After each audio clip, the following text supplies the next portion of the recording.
I then posted my first ever what I ate in a day video on YouTube. And I didn't think it was that big of a deal at the time. I just was like saying what I ate. And it was the Ken Berry 6 foods. I got so many questions about that at that time where people were saying, well, are you allowed to have seasonings? Can you have some blueberries? And I interviewed Sean Baker too, and he told me on my channel, he's like, I'll have a piece of fruit if I feel like I want to have some fruit. I'll have cake on my kid's birthday.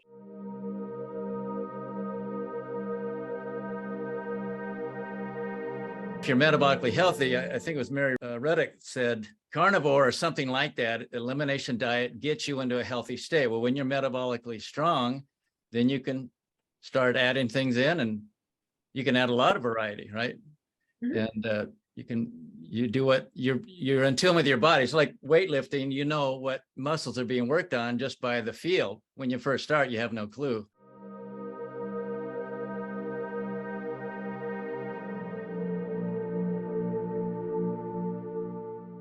So I used to do 2 meals in a day because I got on the intermittent fasting train thinking like, this is the ultimate way for health, is intermittent fasting and carnivore at the same time. At this point now, I do 2.5, we'll call it, meals in a day. I was just so full and satiated off of the foods I was eating. And I've never been a calorie counter, so I never realized that I was in such a calorie deficit. And it was because of that video that I had posted that somebody had commented, this girl's starving herself. She's only eating 1,200 calories. How far off am I? Am I supposed to be eating 3,000? Like for my height, I'm 5'2". How many should I be eating? I think at this point, I've kind of come to the conclusion that there is no maximum. It's just as long as you're moving enough, then eat as much as you can and you'll be getting a better metabolism.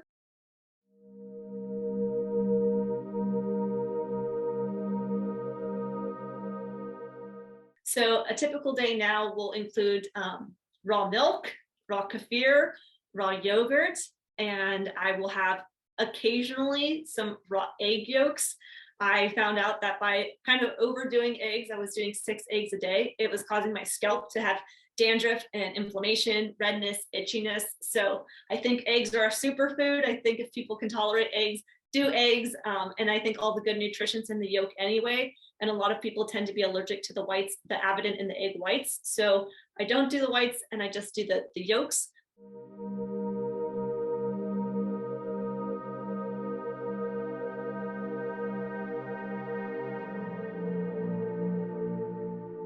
I do a lot of beef. I think lamb is great, venison, elk, bison, any kind of meat is great. Just for accessibility wise and affordability wise, beef just is the best option. I will do probably chicken once a week, bacon, and we'll do salmon once a week, sardines once a week. And then we just have a different kinds of variety in terms of I have venison short ribs in the house right now. We're going to have some bison sirloin steaks later tonight. So lots of meat, and then whatever low inflammatory plant foods I want to have. I don't do too many vegetables. I just don't like the taste of very many of them. But even still, I don't have access to a lot of good quality ones.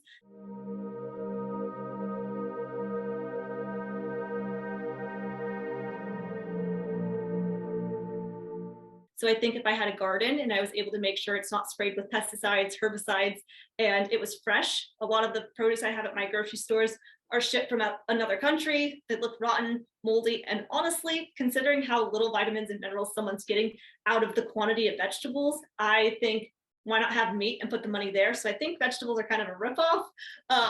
But with fruit, I like the taste. I think it's sweet. So I'll do that for dessert.